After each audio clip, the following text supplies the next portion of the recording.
Muy buenas tardes, amigas y amigos de Brújula Internacional. Siempre estoy al recorrido por los escenarios internacionales con el choque de las imágenes y la fuerza de las palabras.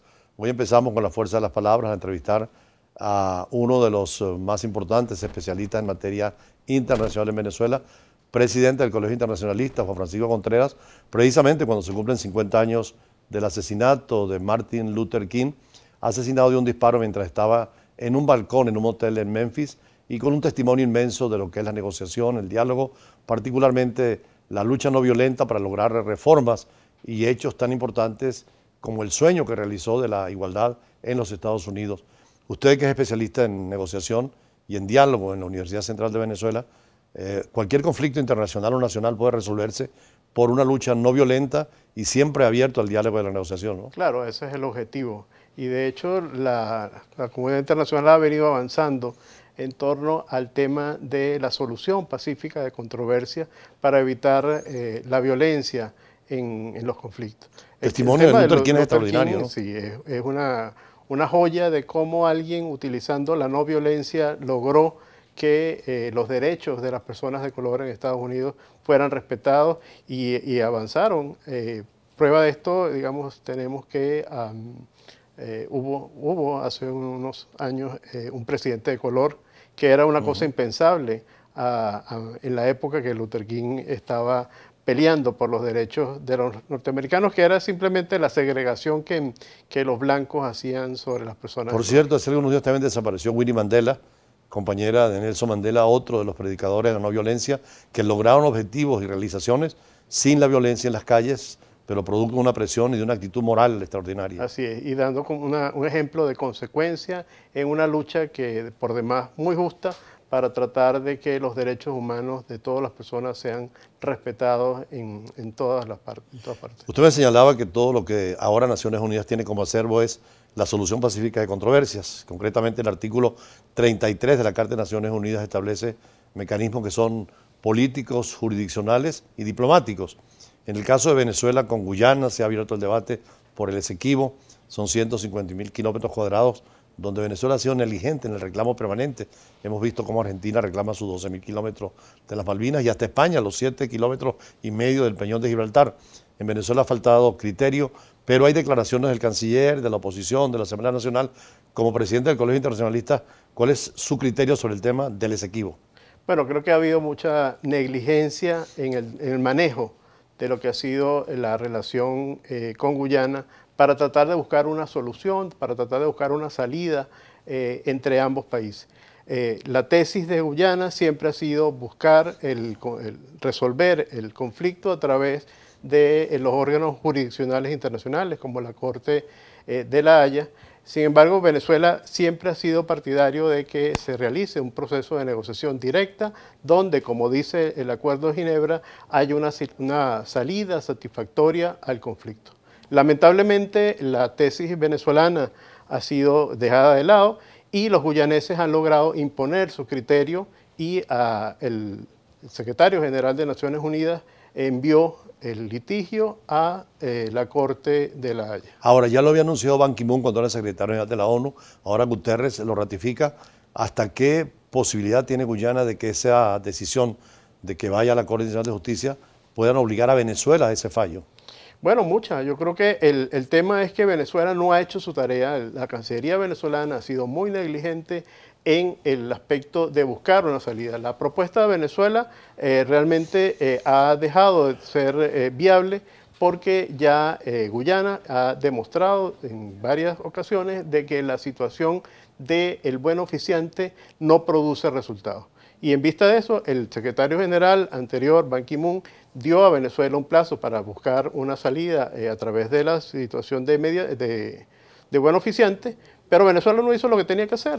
Y entonces se impuso la tesis de Guyana de ir a una salida que es la salida de la Corte, Por ¿no? cierto, desde el punto de vista académico, bueno, distinguir lo que es el Tribunal Supremo o la Corte Internacional de Justicia de la Corte Penal Internacional, porque las dos están en La Haya y muchas veces se confunden.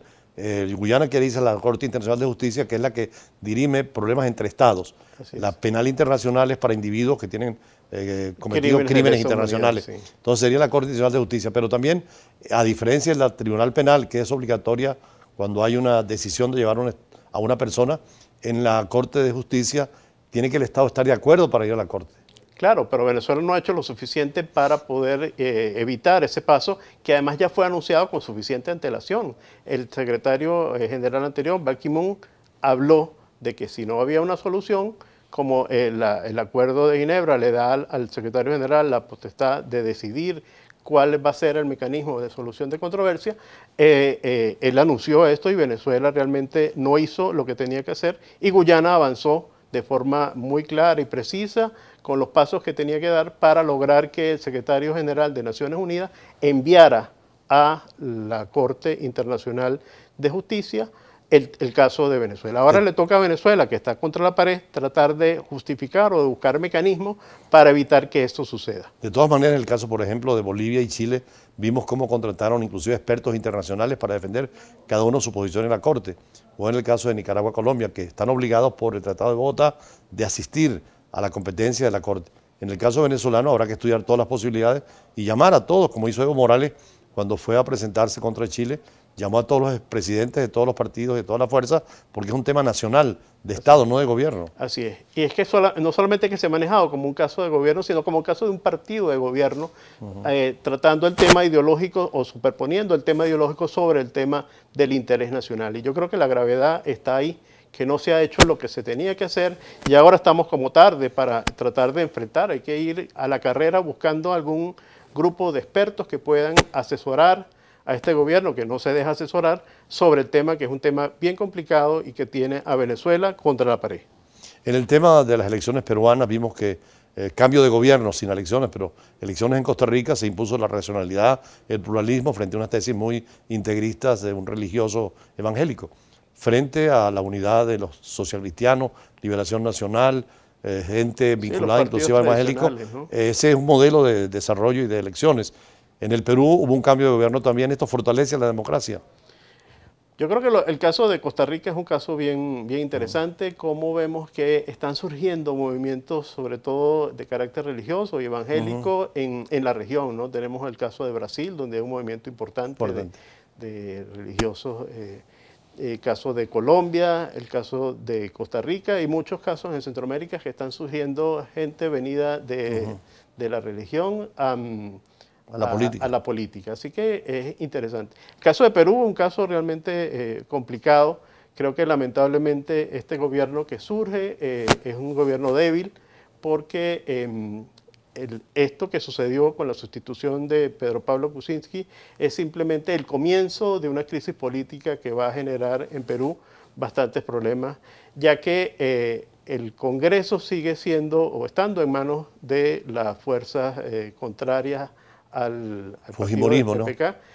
Y continúan teniendo la primera minoría. Ahora, esta crisis política se va a venir agravando porque lo que generó la crisis política está todavía latente. El último minuto, quiero que invite usted a sus cursos, que son muy buenos en la Universidad Central, tanto de Derecho Internacional, Relaciones Internacionales y Protocolo, como Petróleo, ¿no? Así es. Bueno, estamos convencidos en el Colegio Internacionalista que los países no se desarrollan, ni crecen, ni son ricos por sus recursos naturales, sino por su educación. Yo creo que la educación es la que genera el desarrollo de los países y por eso hemos decidido implementar este tipo de cursos para ayudar a la formación en nuestro país. Tenemos un diplomado de Relaciones Internacionales, Diplomacia y Protocolo, tenemos un diplomado de Diplomacia Petrolera y estamos prontos a comenzar un diplomado de Diplomacia universitaria y académica. ¿Dónde pueden referir a cualquier información? Pueden escribir al correo electrónico ceremonialyp@gmail.com y ahí solicitar toda la información de fechas, de profesores, etcétera, ¿no? Bueno, muchísimas gracias, profesor Contreras. Nosotros seguimos con otro tema muy importante porque está al día, el tema nuclear, a raíz de la situación de Corea del Norte y Corea del Sur y la actitud de Estados Unidos. Y quién mejor que Leandro Clemente, uno de los pocos ingenieros nucleares de Venezuela. Ya regresamos.